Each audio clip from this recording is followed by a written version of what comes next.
Welcome to the 2 Acre Homestead Podcast. I'm your host, Lisa. And Kevin. And on today's episode, we are talking about a very important question, and that is, does homesteading actually save you money?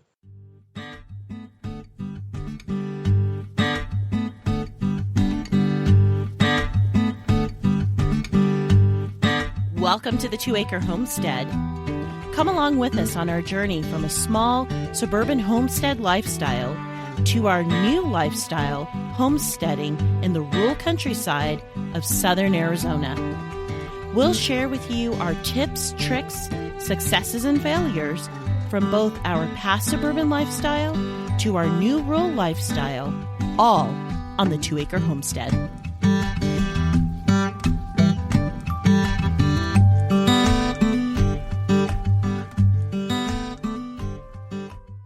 So on today's episode, we are going to be talking about the question, does homesteading actually save you money? Do you want the quick and dirty answer? I think we do, actually. It depends. That is very coy, but very true, because it oftentimes depends on how you homestead, whether or not you save money. But I have a question for you. What have you been up to?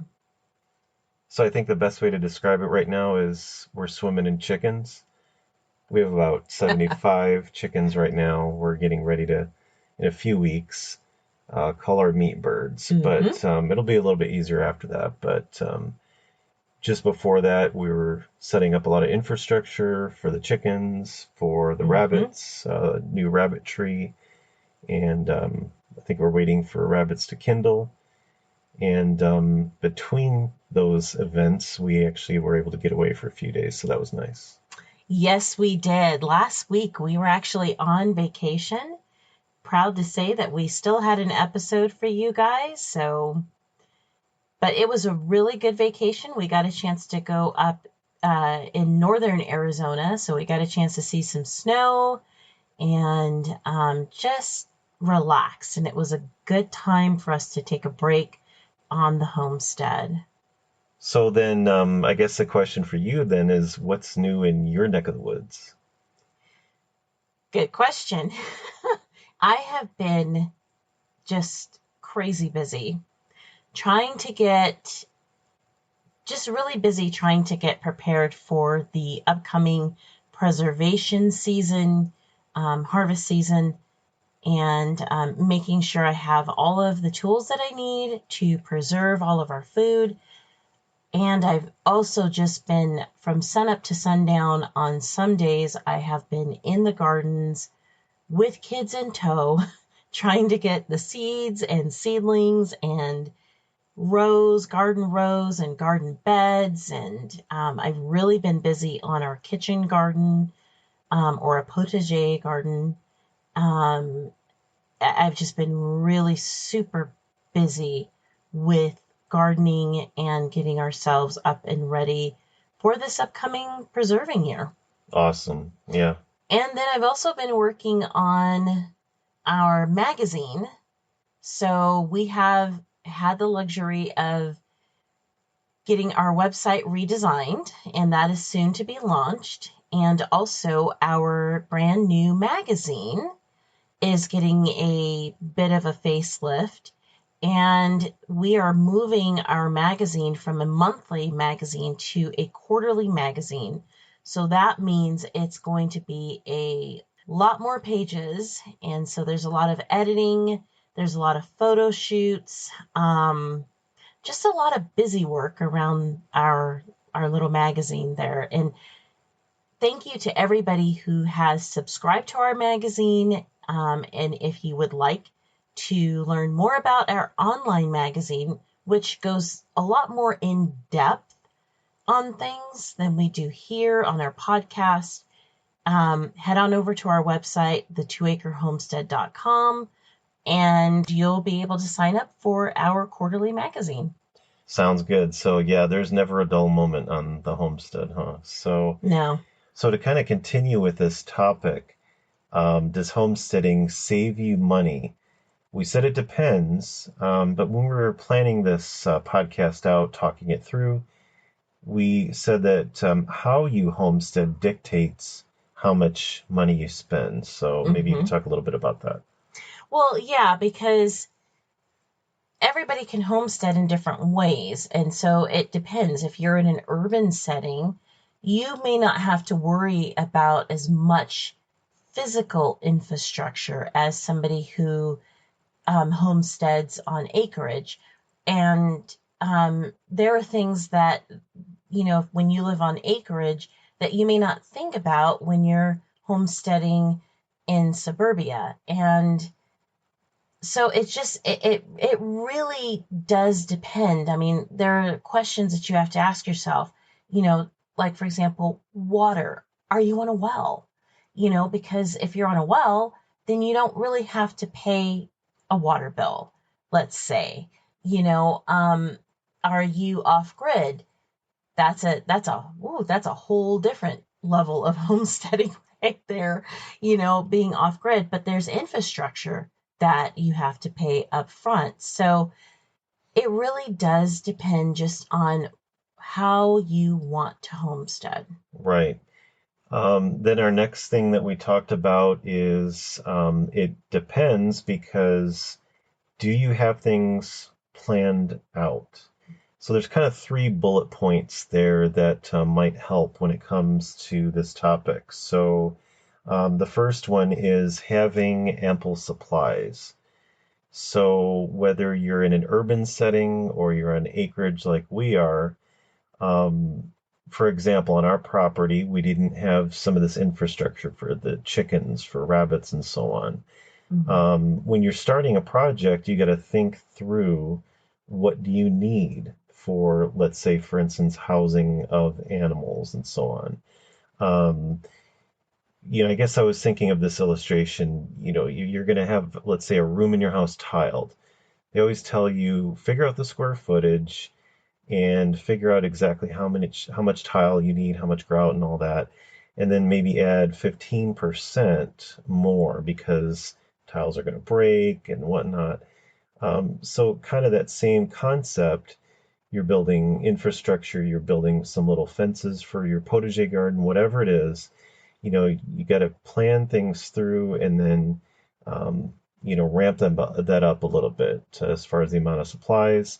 So when those oops moments happen and so on, you have it right there. You don't have to go run out again to the store. A second thing is know how much you want to spend. So if you think of that like on a monthly basis, we talked recently in a podcast about budgeting. If you're gonna make a run out into town, if you're in on an acreage or something, and you have to do that, if gas prices are still higher right now, like they are, and when we're recording this in April 2022, there's costs for that. So can you go to a few different stores? Do you set a set amount and stick to that? Because the more you do that, that's going to help in the long run. And if I can just interject too, I think a previous podcast that we did, we had made a statement like that, have a budget, stick to the budget, no matter what the price is in the store, stick to your budget. And I think that prompted some confusion for some people. And so just to clarify, we actually do mean what we're saying. So like, for example, Kevin used the example of lumber. Let's say you have budgeted $300 for lumber for whatever the project is. Let's say you want to build a small coop, but your budget is $300. Stick to it. Even if the price of lumber is through the roof, stick to your budget.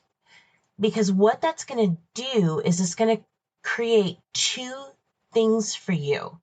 It's going to keep your money in your pocket because you've already said to that, you've set that goal of $300 that's what you want to physically spend money on.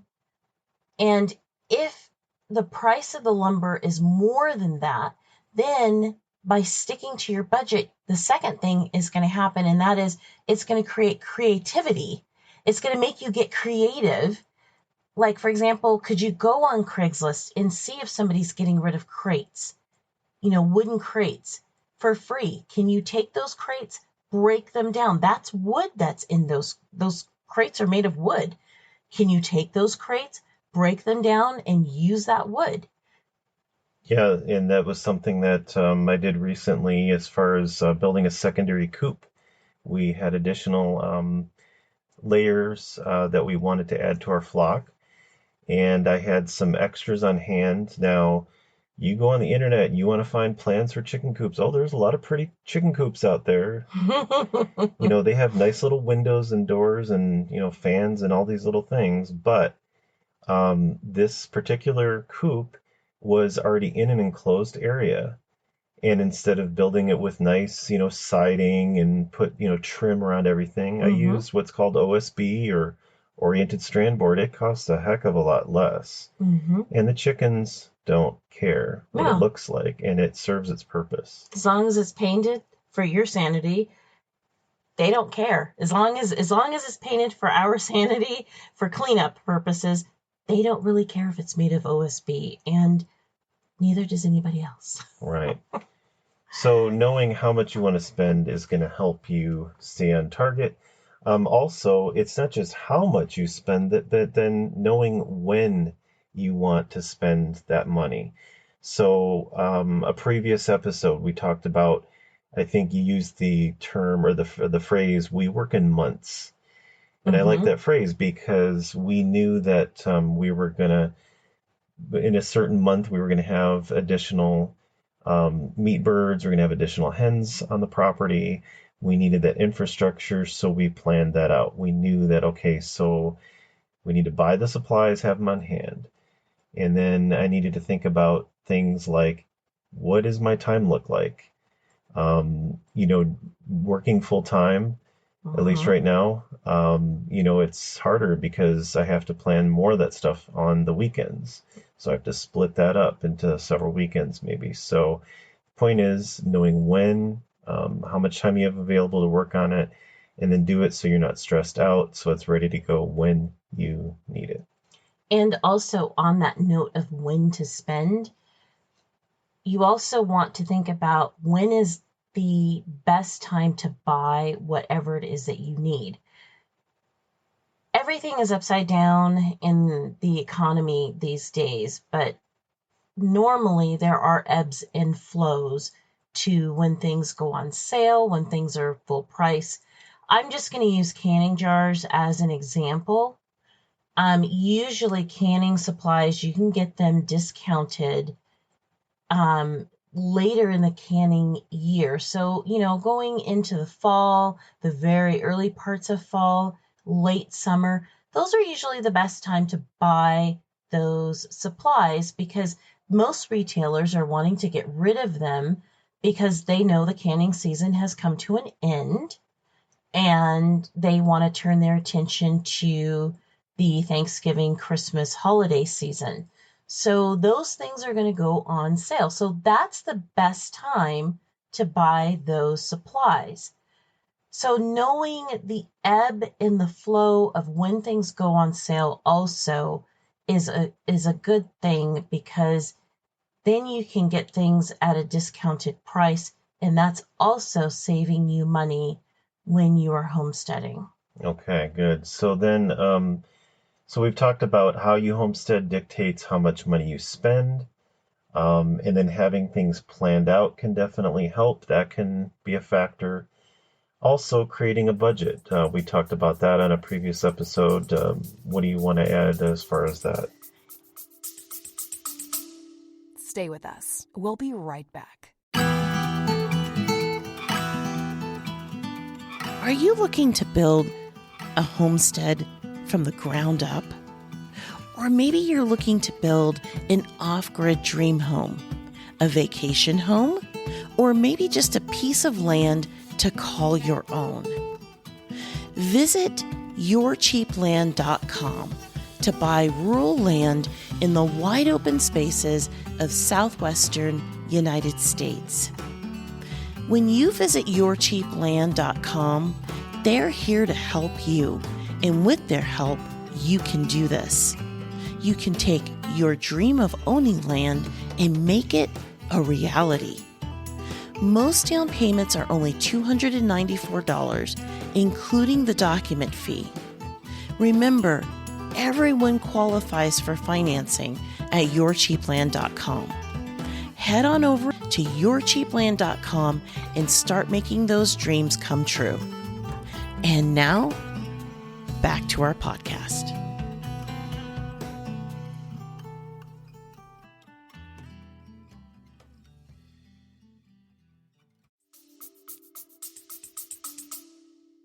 So yeah, I guess this is my talking point here, but we loosely follow the Dave Ramsey program when it comes to having a budget and when it comes to dealing with our debts.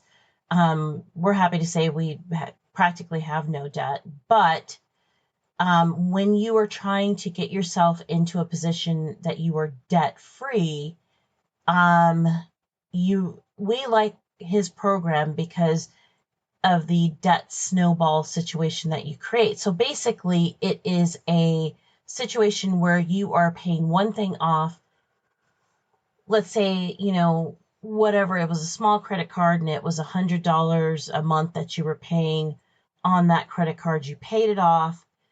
Then you take that extra $100 that you would have spent on that credit card that is now paid off, and you roll that into another credit card, and you just keep paying things down. And that is how you get yourself out of debt. To do that and to homestead at the same time is probably, I would say, is probably more difficult, because there are expenses. There are true expenses when you are homesteading, even in an urban setting. Because if you're homesteading in an urban setting, you may need to buy things like wood, seeds, a pressure canner, dehydrators. You may need those very basic infrastructures and tools and utensils that you need to get yourself started on a homesteading journey.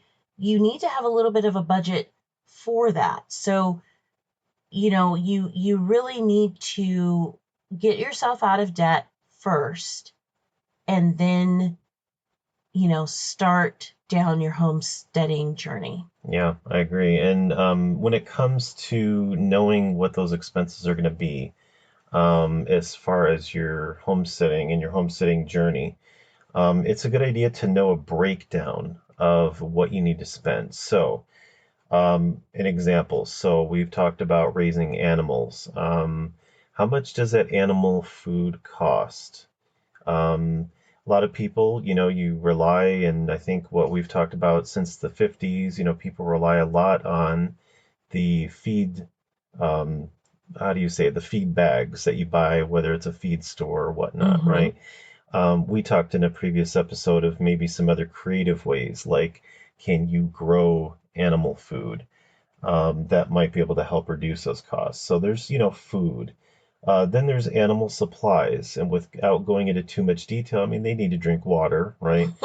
And I know I'm kind of flabbergasted at the prices of some of the devices that they have for watering or for providing them water to drink. So I've looked at ways, hey, can I kind of build my own, so to speak? They provide these little, chicken nipples. You can put them on a $5 bucket, things like that. But those things, you need those things on hand. And then, for infrastructure, there's things like tools, there's wood, there's screws and all that kind of stuff that, you might need to do. So those things are things that will help you as far as knowing a breakdown of what those costs might be on a monthly basis or even on a seasonal basis as well. So when we looked at our budget, we're spending about $400 a month on those types of things. So having that knowledge is going to help you to stay the course and make things easier to manage month to month. And if I can just interject too for our listeners, it probably sounds like a lot when you're thinking $400 a month. Oh my goodness. But those of you who are new around here may or may not know, as of the recording of this is April 2022. We just moved on to this homestead in October of 2021. So when we bought this property, and we did this eyes wide open, when we bought this property, there were no outbuildings. Well, no, there was one outbuilding, and that is your shop. But that's it. There were no animal anything. So there was no infrastructure for animals. There was no infrastructure for gardens.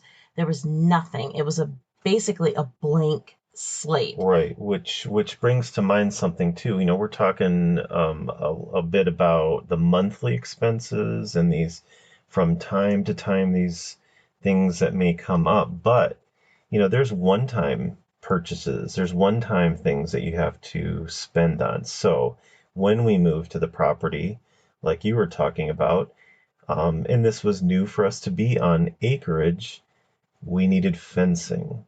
That was a huge thing. And if any of you have experienced having to hire work out like that, it's more expensive. It involves more time to get that done because you got to wait. I think our waiting list was about 2 months just to get that put in place. And that was something I knew for the amount of fencing I wasn't going to do myself. So it was a time saver. But we have dogs, but then we also have kids, and we needed to protect them. And there's also coyotes, there's also mountain lions, and there's also raccoon and deer and javelina.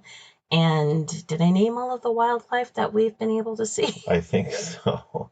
So that was important. And then, of course, thinking about gates, accessibility, and so on. So that was something that was more of a, one-time thing, but it was important for us. And then there's other things too, like, when you're planning for your animals, when you're planning for your gardens, do you need to add irrigation? Do you need to add electricity? There may be an outbuilding already, but do you need to add electricity to make it more convenient so you're not, having maybe to walk so far or whatnot or for storage? And those things can add up. So those are one-time things that you might need to plan for. Yeah, and there are other things that you need to plan for when you're homesteading. And especially for those of you who are just starting on this journey, there are supplies that, they're one-time purchases that you're going to need, but things like food preservation, and you can see what I've been dealing with all month, is food preservation. But a canner, anybody who does any sort of food preservation in your household, buying a canner. What type of canner do you need? They are not cheap. If you go the route of, let's say, an all-American canner, which is coined the Cadillac of all canners, that particular canner, pressure canner, is like 200, I think it's like 240 last time I saw, $240. So, it's not cheap. And if you're working within a budget, that's something that you're going to have to save up for. And there's, dehydrators and fermentation supplies and bread baking supplies. And, I remember when I started my bread baking journey, one of the first things I had to get was, I didn't have to get it. I actually didn't have it for quite some time, but I got it eventually, and that was a stand mixer, KitchenAid stand mixer, because I was making it so often that my hands were beginning to hurt trying to do all of the kneading and, having kids and all of this other kind of stuff.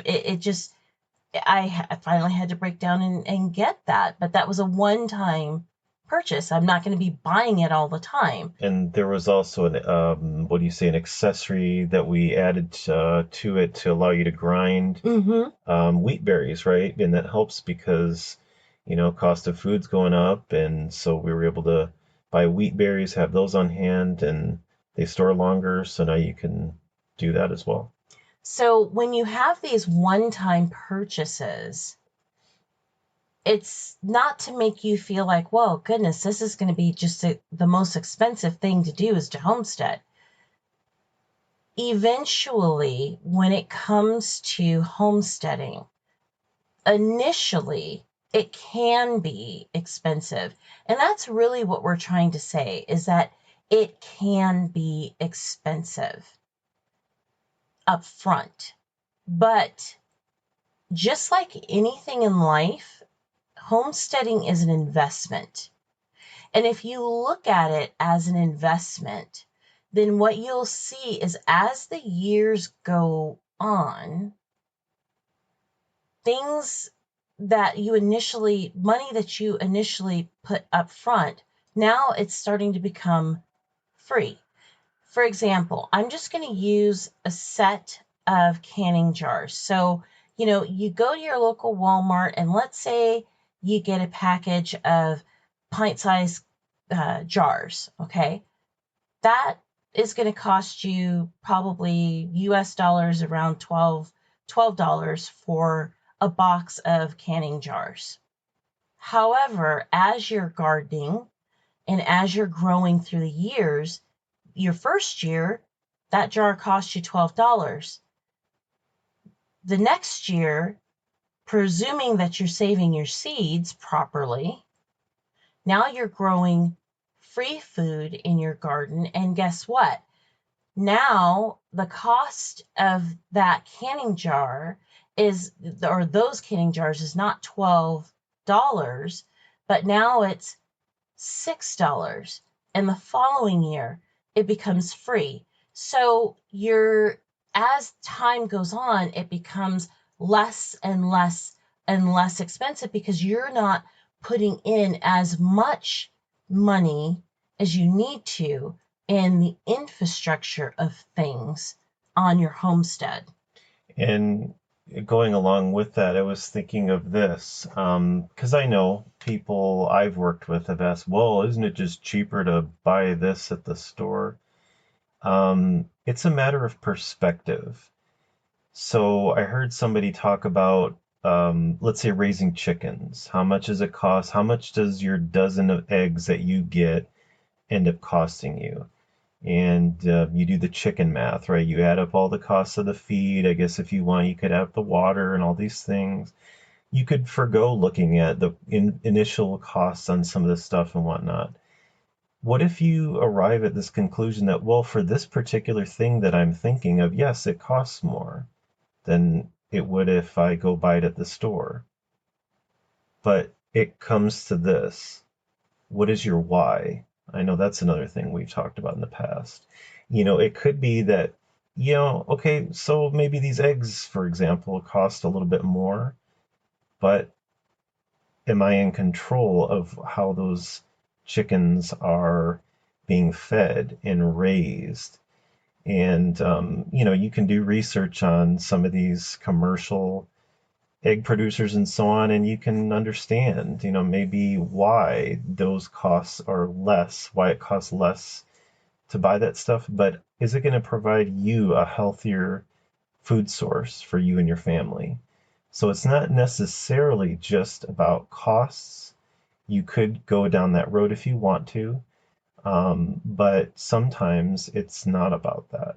And then another thing too, just when we talk about budgeting, you know, I guess you could say we talked about what it costs us $400 a month, we're figuring, for what we're doing homesteading. But what if you've eliminated a car payment? And what if that car payment was $400?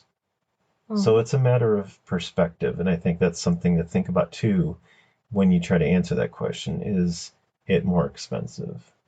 And to your thought, it also comes, well, I guess you could say your why is really broken down to what you value. Because I know for us, we value having a very short supply chain. Our supply chain is literally from our back door to our backyard. I mean, that's our supply chain and that's our goal.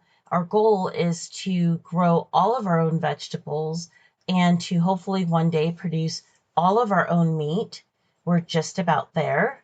We're getting closer.